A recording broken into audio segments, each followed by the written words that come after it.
Going on, FA Nation? Welcome to Fantasy Line DFS NBA live stream. John Impemba here with Steve Pimental for the 8-game DFS NBA main slate for Friday. Hey, Steve, how's it going? Steve Great. Happy Friday. Good to be here. Happy Friday, indeed. That is true. And we, a lot of our subscribers hopefully coming into it here with a happy Friday after we kind of called it. James Grande did sort of have his flu game last night. Those of you who played on DraftKings, he put out a lineup that if you played it on it was just cash lineup, but as we always recommend here, like take all the lineups, toss them into GPP. You never know. Sometimes those cash game lineups go, everybody hits their ceiling. That happened last night. It went for 350 plus, depending on some of the pivots you might have made. Screenshots galore, all in chat, all on Twitter today. So congrats to everybody, and we're gonna look to carry that over to today. So hopefully we can live up to that. We can't let a guy who's on his deathbed, right, be outshine us today. So let's kind of start it off. What are we looking at here? We have 8 games, like we said. It's a lot of interesting game totals. I don't know if you've taken a look at them. Some pretty high totals here. What are your thoughts on maybe some of your favorite games today?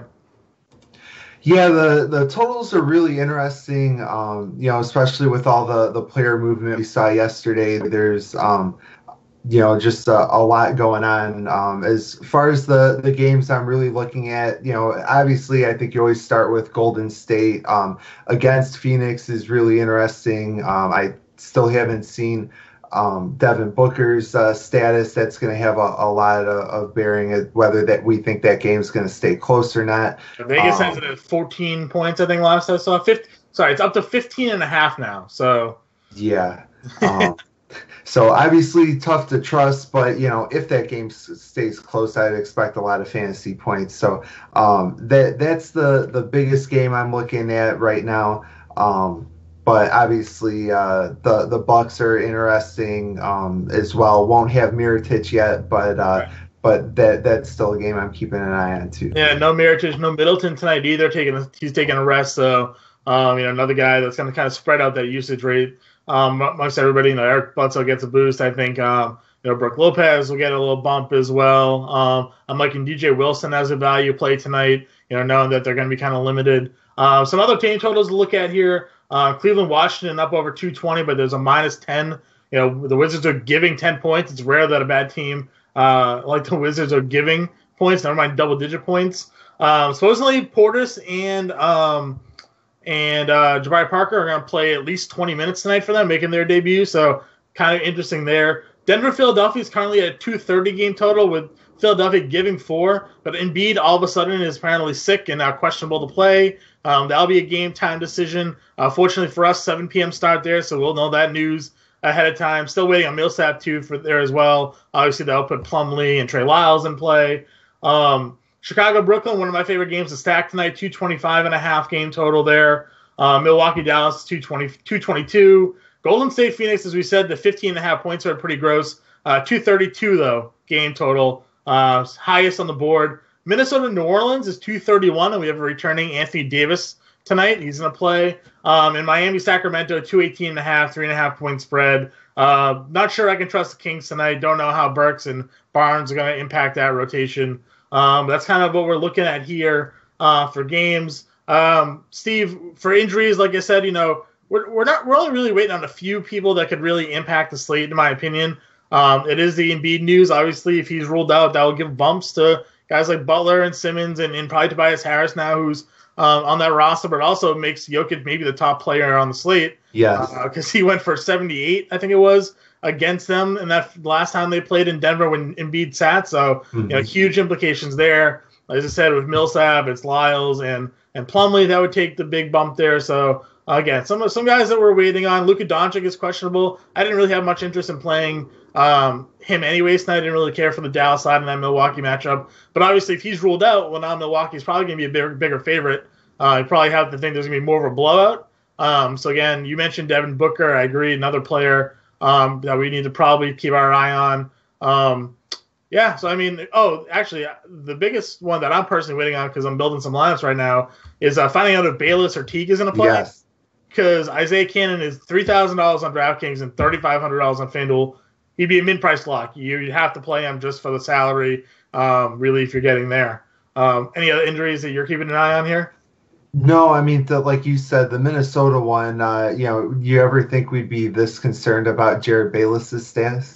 I wrote in the playbook today that I was shuddering at the idea of thinking Isaiah Cannon as a must-play in all formats. That's exactly what he would end up being if he ends up having to start tonight. So again, we're gonna be waiting for that news. That's an 8:30 start, right? I think it was an 8:30 start, or did I make that up? It's 9:30 starts, a 9:30 start. So we're gonna have to wait for that news. Hopefully Minnesota will throw us a bone and give us that info soon before we get off air tonight. But at least for roster lock. Steve, what we got for promo today? Today we have we're promoting us basically. As you mentioned at the top, we've been on a really nice run with DFS. I mean, obviously James killed it yesterday, but all season, I don't love to toot my horn, but we've been doing pretty well, and we want to prove to you that you can be an NBA DFS player too. And for that, we give you our starting five, a complete playbook with every important player on the slate analyzed. Plus, we give you the lineups we are playing so that you can find the player you need for your winning lineups. We also offer personal help in the live chat, which we're always, we're on there all the time. I saw you were on there most of the afternoon while you were putting the playbook together. So, you get real-time analysis as we're doing our research. We're sharing it with you guys in the chat and in the playbook. And so for all of that, you get a chance to try it free for a week by going to fantasyalarm.com/free week. And if you use the promo code LIVE, you get 25% off the monthly price of the playbook should you want to continue after the trial period. So you get a week for free, and if you want to stick with us, 25% off. And to get that, you go to fantasyalarm.com/free week. Promo code LIVE. Yep, it's good. It's a good deal. Definitely got to jump on it. I mean, it's free, right? So can't go wrong with free. Give us a go. Don't like it? That's fine. Hopefully you guys. We've been doing this promo all week, it seems like. So hopefully someone who's signed up on Tuesday won some money last night. We had someone tweet out already that had paid for their subscription last night. So we'll look to keep that running. News breaking as we have right now. Otto Porter's going to start tonight, making his debut with Chicago. Interesting spot there for him because, right now we have Zach LaVine currently questionable to play. Last I looked at him, too. Didn't practice due to an ankle injury on Thursday. So if LaVine's out and Porter's making his debut, maybe there's some appeal to him there. But we'll start it off at point guard. Ben Simmons, Steph Curry are at the top on FanDuel, $9,300 and $9,200 respectively. If there's no Embiid, what are your takes on Simmons? They got blown out last time, and he himself kind of didn't do great. I mean, he had a double-double, but only 36 fantasy points. Didn't pay off that price tag. The addition of Tobias Harris, though, does make that team stronger now. So I wonder if, having that other scoring option isn't going to kill Simmons as much, whereas if it's just him and Butler and, like, Wilson Chandler or something like that, right? So what's your take here with Simmons, with Embiid or without Embiid in this matchup against Denver? I think Simmons with Embiid is pretty much a must-play, especially on DraftKings where he's $600 less than Steph Curry. Mm-hmm. And I think you're right about Tobias Harris. I mean, if nothing else, I think it should help his assist totals because, passing to open Tobias Harris on the wing as opposed to an open Wilson right. Chandler makes a huge difference. But I am worried about the fit with those four guys. I mean, I think they'll be fine eventually, but I think expecting that to be a well-oiled machine the first time out is kind of asking a lot. But I think I prefer Simmons to Curry either way just because of that giant point total. But Curry's been really good against Phoenix the two times he's played them. So, hopefully Embiid just sits and it makes it a whole lot easier on all of us. But I think I'm going with Simmons either way. Yeah, that's fair enough. I definitely like the call. I want this game to be more competitive, like I said, and having Embiid in there will certainly do that. But I also agree, and a lot of people are making a lot of noise, like, oh, Philadelphia improved so much. Like, sort of, like, Embiid wasn't thrilled when Butler came after he realized that Butler was taking touches away. And now he's got Tobias Harris, who they didn't bring in to play the Wilson Chandler role. They brought him in probably to take more shots. He's right. A much more established scorer, better overall player. So he's going to get his, probably like 13 to 14 shots a game. Probably won't be taking 20 like he was with the Clippers, but those shots are going to be coming from somewhere. what do you think about Steph here against Phoenix? Just too much of a blowout potential already with the 15.5 points. But again, we've seen them, play 25 minutes and put up 50 fantasy points. So Right. I think if I'm playing a king, it's going to be Steph, just because, Phoenix has been terrible against point guards, and Steph is averaging 52.9 fantasy points, averaging 30 minutes a game in those two games, but still, like you said, top 50 fantasy points. But, I'm still. And just 2 games ago, we saw him only put up 22 fantasy points. Right. So, I mean, normally I feel like he's the safest point guard on pretty much any slate, and I'm hesitant to say that today, but if you feel better about it or you think Phoenix can keep it close, I don't hate it. A healthy Devin Booker obviously would go a long way into that. Because, and I talk about this a lot with James, and though it never really holds true, like they still always get blown out. You look at sort of the scores that they have and like the young talent, like you think, all right, well, if they get hot, if they go on a run, guys like Ayton and Jackson and Oubre and Booker, like maybe they can keep it up and keep scoring, with some of these other high-powered teams. Never happens. They always end up losing by like 30, so it is what it is. They have Tyler Johnson making his debut tonight, and I think, that's sort of an interesting spot. We'll get to him in a little bit. But the next tier below is really where I'm putting in a lot of my work at point guard tonight. It's Eric Bledsoe with no Chris Middleton, no Mirotic. Like I think a lot of the focus is going to go on him. Love the matchup against Dallas in general, and he's just always a guy I find in my lineups and cash games especially. But now we're looking recent gameplay. He's been going over 40. Just came off a 50 fantasy point game as well. I think this is almost a must play for me at this price point in this game, as long as Doncic plays. Because again, if he gets ruled out, I don't know how Dallas's scrub lineup sort of handles playing Milwaukee here, but I love Bledsoe a lot, and sort of this next tier with Dunn, Satoransky, Reggie Jackson, Dennis Smith Jr., Jamal Murray, like that whole group of guys for me is really where I'm building a lot of my point guards out of tonight. I totally agree. I like Bledsoe best out of that group.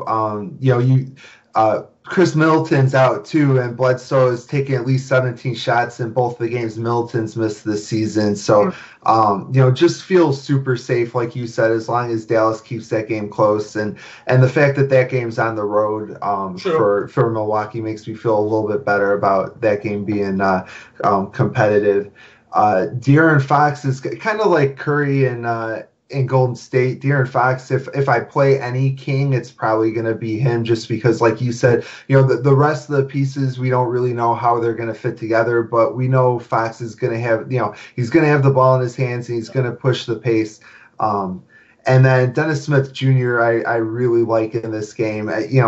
Probably more of a GPP play than a cash play, but we just saw this matchup and saw him have a good game, and I don't see any reason why today would be any different. Yeah, when Dennis Smith Jr. got traded to the Knicks, the first message I sent to James was like, we have to play all the Dennis Smith Jr. we can now, because that price tag is going to skyrocket, and he played 40 minutes and took like 25 shots, and that's exactly what he's going to do probably for the rest of the season. He's going to be the main offensive weapon on that roster, and he's probably at the highest upside of anybody. So $6,600 on FanDuel. On DraftKings, Smith is priced out at $5,800. Again, we love attacking Reggie Jackson defense. And again, like you said, we just saw this matchup, and he went for 39 fantasy points over on DraftKings. So, definitely going back to the well with him. On the flip side, we can go Reggie Jackson, Dennis Smith Jr., terrible defender. In his own right, Jackson went for 34 FanDuel points in that matchup against him. Still playing a bunch of minutes, even with Ish Smith back. So I'm still in on pretty much both point guards in the matchup. I think they both play really well up against one another. And then I like Satoransky and Cash. And if we find out that Levine doesn't play, Dunn against Brooklyn's in a really good spot. Yes, absolutely. And then going down a little bit further, I'm really interested in Colin Sexton. Just no Alex Burks, no Rodney Hood. Basically he and Jordan Clarkson are probably going to take all the shots in that game, if Kevin Love doesn't return, which I'm sure we'll talk about later. And then kind of skipped over Jared Bayless, which I wish we could skip over Jared Bayless, but until we find out for sure if he's questionable, Teague's questionable, and that situation, unfortunately, we might not know anything until after lineup We're lock. not going to play Bayless even if he's active, right? Like I think the clock struck midnight on him. He had 26 minutes against Orlando when he didn't score. So it's not like he immediately got hurt and only played like 4 minutes. Like, yeah, maybe you want to know. He's now had 2 straight duds. So, he didn't do anything in 26 minutes, did nothing in 37 minutes against Memphis.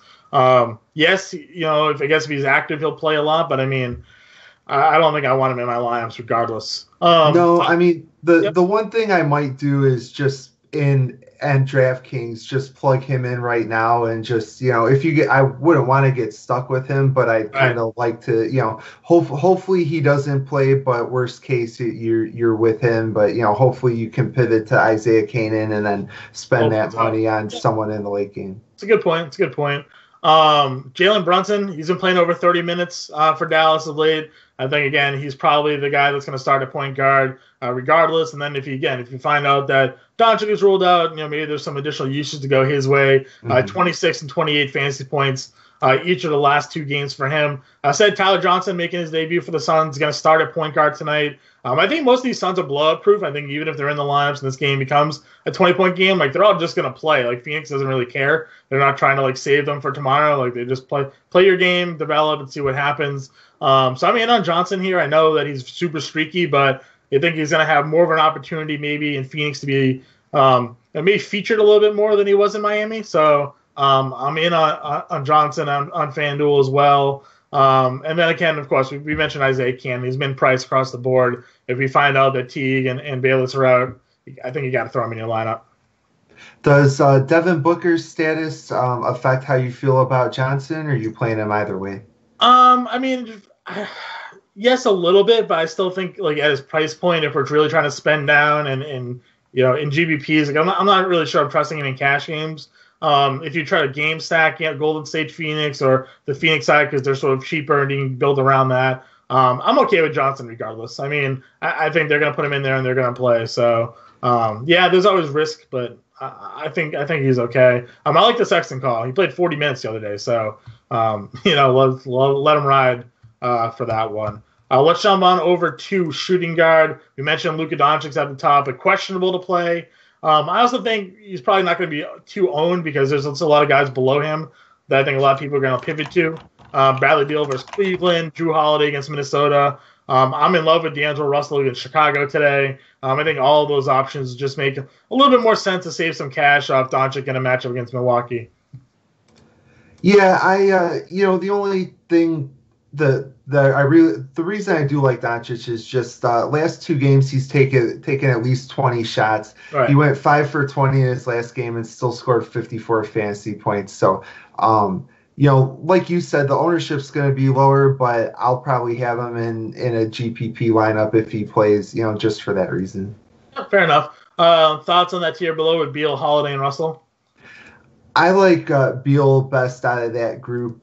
That game has a surprisingly high total, or higher than I thought it would be, considering I don't think anyone from Cleveland can score. Right. But I also don't think anyone from Cleveland is going to play any defense. So, Beal seems pretty safe in that game, and relatively low priced on DraftKings. So Beal to me stands out, but all 3 of those guys are solid. Yeah, Anthony Davis coming back doesn't really impact Drew Holiday too much. Like, yeah, the usage rate goes down a little bit, but I mean, all season long with AD playing, Holiday still put up mid-40s fantasy production, so I think he's safe there. And then I said D'Angelo Russell against the Bulls. I just like D'Angelo Russell in GPPs. I mean, the dude has a 60-point ceiling. In his recent performances, you've seen him go for 50 and upper 40s. So I'm definitely sort of in on him there. The next tier, again, after below them, though, I feel is a little bit murky. It is Klay Thompson's birthday, so if you want to ride that narrative, feel free and go ahead against Phoenix. He's certainly capable of shooting the lights out, and in that blowout they had against San Antonio, he still went for 47 fantasy points in 28 minutes. So, again, all these Golden State Warriors guys can go off in under 30 minutes. If you want to pick the right one in a GPP lineup, like, all for it, go for it, fine with me. But I'm not going with Sacramento guys, like I said, with Heald and Bogdan. I don't know what to trust in there. So sort of in this next tier, I like Dwayne Wade and I like Jordan Clarkson, really. Those are the two guys I'm looking at. I totally agree. Yeah, murky was a good word for it because I couldn't come up with any other words to describe this tier that I can say in polite company. But to me, Jordan Clarkson is the one. I'm probably just going all the way down to him. I mean, we already talked about Colin Sexton. It'd be nice if they throw Clarkson in the starting lineup. They've seemed reluctant to do that. I don't know if it's just the size. I mean, he really is small for a starting shooting guard, but no one on this team's defending anyway. I wish they'd just start him and he's like let the him. poor man's Lou Williams, right? Like if Yes. he gets on the floor and they give him the 30+ minutes, usually his fantasy points per minute play up and he gives you a really solid return. But there are nights where he plays 22 minutes, like Lou Williams did yesterday, and just burns your lineup and you don't know what happened. So definitely agree with you. Yeah, but even off the bench, 29 minutes in his last game and averaging 31 fantasy points against Washington this season. To me, Jordan Clarkson, and then who do you like below Clarkson today? Yeah, I mean, I think Luke Kennard, I think if he's going to be starting, I don't know if he's got that official starting lineup yet or not, but they did trade Reggie Bullock, I think, to start Luke Kennard. I think that was sort of the idea of why they were okay with separating from him. So Kennard's fine. Love him more on FanDuel. I mean, DraftKings, he's like $3,500 or $3,600 on DraftKings. Some huge price discrepancy there today because he's $4,800 on FanDuel. A little bit tougher, and I think, honestly, on FanDuel, I'd rather go all the way down to Damian Dotson, who's starting tonight. He's $3,700 on FanDuel. The last game that he started was against the Celtics, and he played 37 minutes, had 27 fantasy points, played 19 minutes in each of the last two games coming off the bench when they had Wes Matthews still on the roster, so that's no longer the case.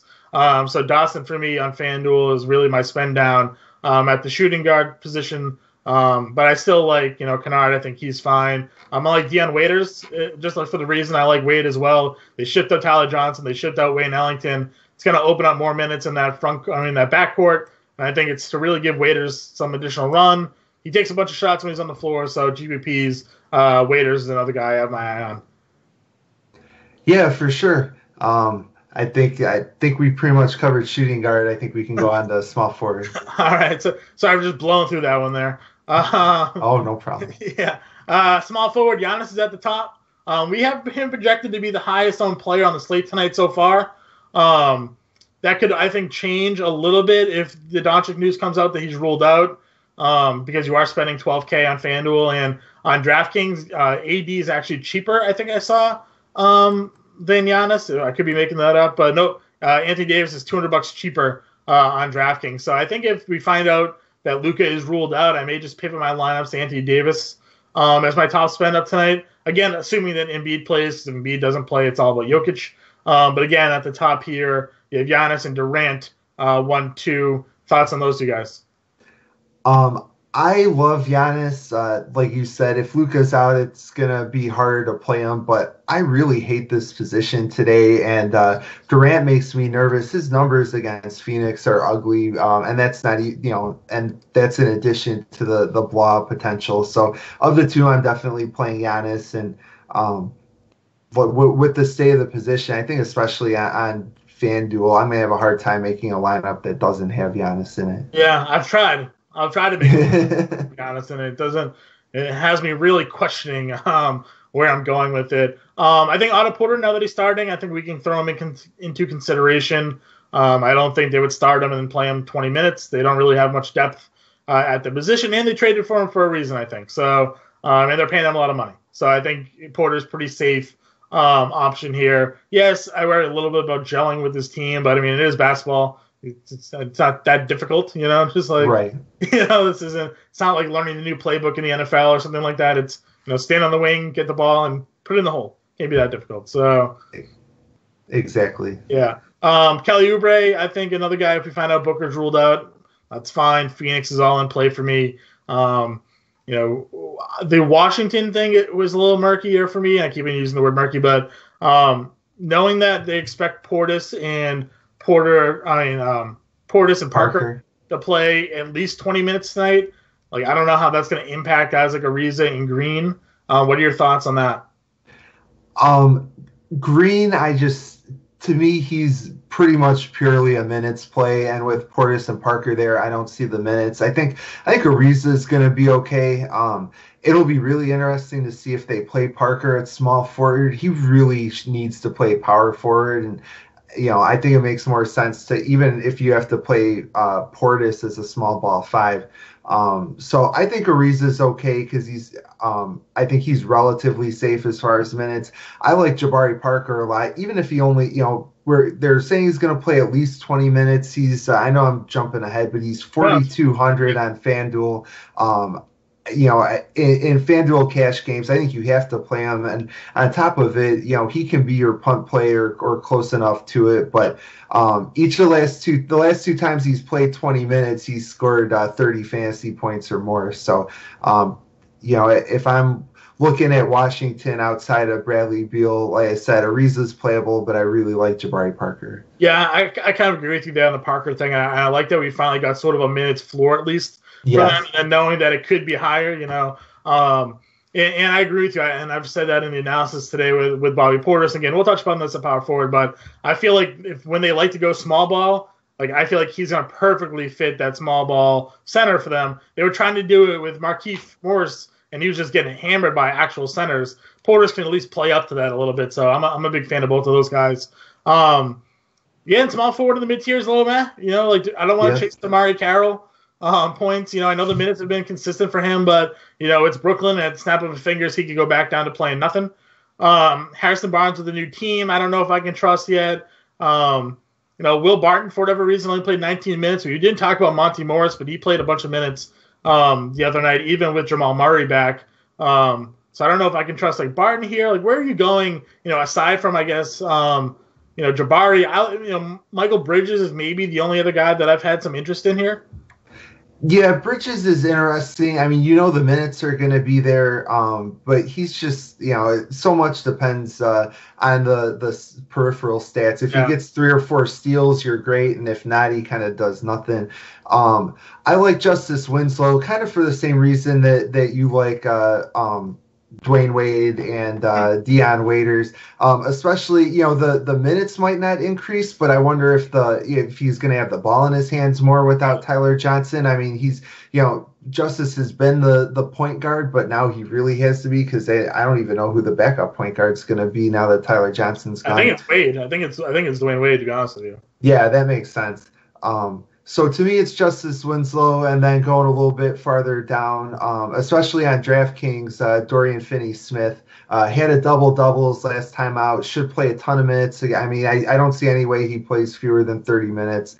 On FanDuel, I'm playing Parker, but on DraftKings, 3,900 for Finney-Smith.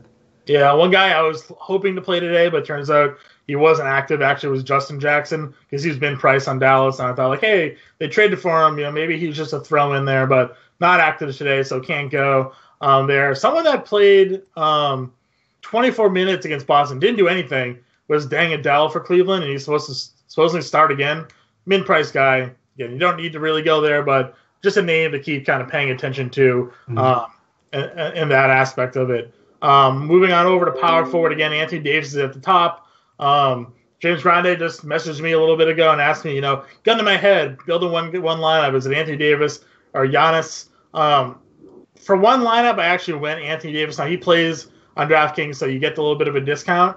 I think that with this being the one game back, from the long rest, from everything that's going on, I expect him actually to have a pretty big game here tonight.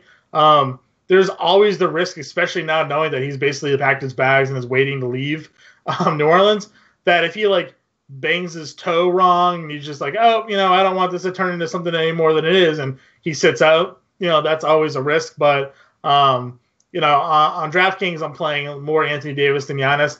On FanDuel, he's $13,000, and that's a pretty big price commitment. So what are your thoughts on AD tonight, man, his return?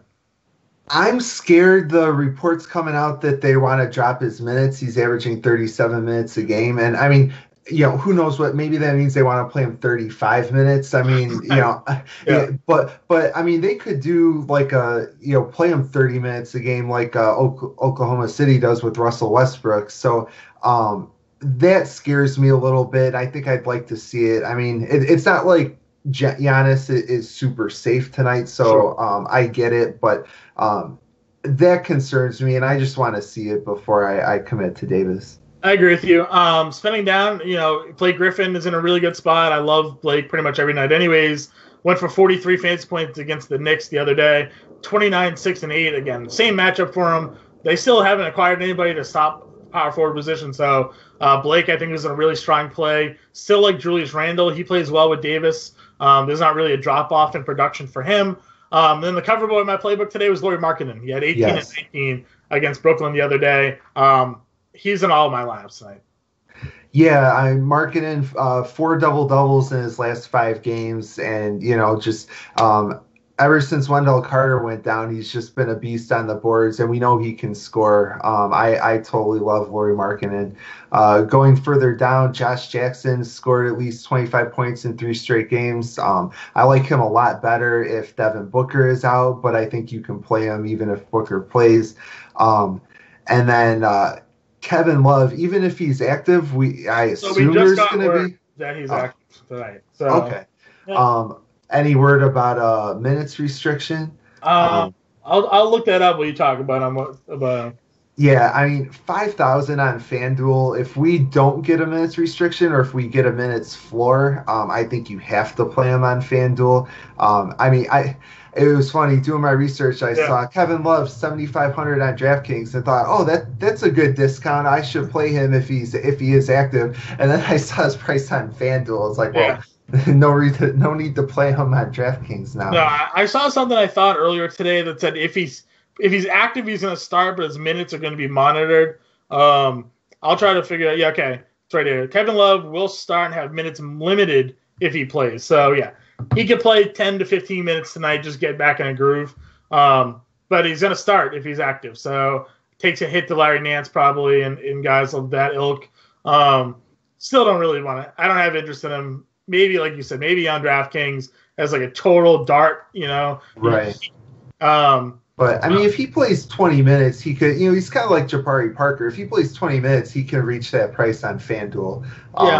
But with the price being so cheap, I don't see any reason to play him on DraftKings. No, I agree with you. Right, yeah, right. I meant to say FanDuel, not DraftKings. Yeah, he's more of a dart. Sorry. Yeah, no, more of a dart throw on FanDuel, right? Not on DraftKings. 7,500, too crazy. I wanted to play more Marvin Bagley, but I don't know what's going on with Harrison Barnes. Like, is he gonna come over there and play power forward? Is he gonna start at small forward? Like, Bielitsa's probably out of the rotation. Like, do we trust that Bagley's still gonna see 25 to 30 minutes off the bench here? What's your take on Bagley?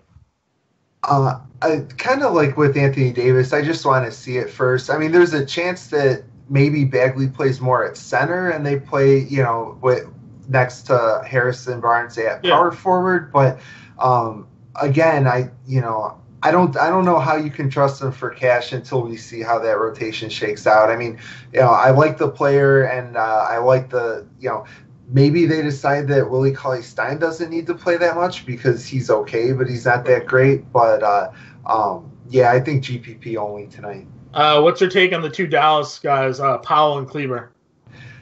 To me, Powell's the play. I mean, he played 27 minutes Wednesday. I don't see any reason he'd play fewer minutes than that now that Harrison Barnes is gone for good. It was nice to see Kleber start at center. I mean, he can play power forward, but I like him better when he's getting center minutes. But of the two, Powell's the guy I like. All right. And then just some cheapy guys will go down. Obviously, we're waiting on Millsap news because Trey Lyles is someone that becomes valuable. Kelly Olynyk actually started the other day and didn't do anything, but the 2 games before that, he came off the bench and put up over 30 and played 30 minutes. So, again, if you find out that Olynyk is in the starting lineup, I have some appeal to him in GBP formats only, of course. And then Dario Saric, who I liked yesterday and I talked about on the live stream, went for 28 fantasy points, playing 21 minutes. He's $3,700 on FanDuel. So, again, if you're looking for sort of a punt play, like maybe Saric is a guy that we take a look at here because at $3,700, if he doesn't do anything, he's just likely your drop.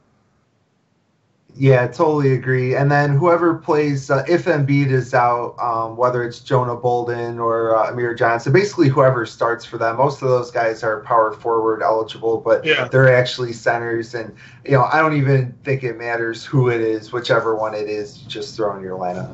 I agree. I'll wrap this up over at center position, waiting on the Embiid news. If Embiid plays, do you have interest in him and Jokic? Do you think they just sort of cancel one another out? I think they cancel one another out, and I love Karl Anthony Towns. I mean, if Embiid is out and I have to play Jokic, I'm gonna cry a little for not playing Towns because he's averaging 67 fantasy points against the Pelicans this season. So yeah, I mean, Embiid's great, but with the new rotation there, I don't see any reason to mess around when you can just play Cat. Yeah, I agree with you. If we go down, I think Drummond's safe. 50 fantasy points against New York the other day, 50 against Denver. You look at the two games versus Dallas. One of those games had Jordan, the other one didn't. Still went for 50 in both of them. So the matchup against Jordan doesn't bother me. He's going for 50 pretty much in 4 of the last 5 or 5 of the last 6 games. The one game he didn't, he played 22 minutes at 40. So there's a blowout in that one. So he's pretty much on point right now. 10K, so he's giving you that 5X on FanDuel. Drummond, I think, is probably my cash game center. If you're spending upwards tonight. Yeah, totally agree. And he was really good against DeAndre Jordan when Jordan played for Dallas. He went for 50, I want to say, in one of those games. So Drummond feels super safe. DeAndre Ayton, not quite as safe, but averaging 43.8 points against the Warriors. I think if that game stays close, I think he's going to have a big hand in it, even against DeMarcus Cousins. So probably more GPP, but I like him there. And then we already mentioned Paul Millsap, but Mason Plumlee probably even safer than Trey Lyles if Millsap is out. And then Robin Lopez, it looks like the Bulls aren't going to buy him out, which doesn't make any sense, but he's been really solid and against Brooklyn, which goes without saying at this point. Yeah, no, I agree with you there on that call. Robin Lopez good. I like Kevin Looney and GPPs. Again, if you think want to blow out. And then also we're waiting on if there is news with not the news, but like Cousins already limited 25 minutes. So if we get the blowout, plus Cousins being limited, I think Looney's in play. I like Mitchell Robinson. Paul Millsap officially ruled out. Perfect. Oh, good. Time. So play Lyles, play Plumlee, save your money. Perfectly good there. As your spend down spots, you really don't need to play much else.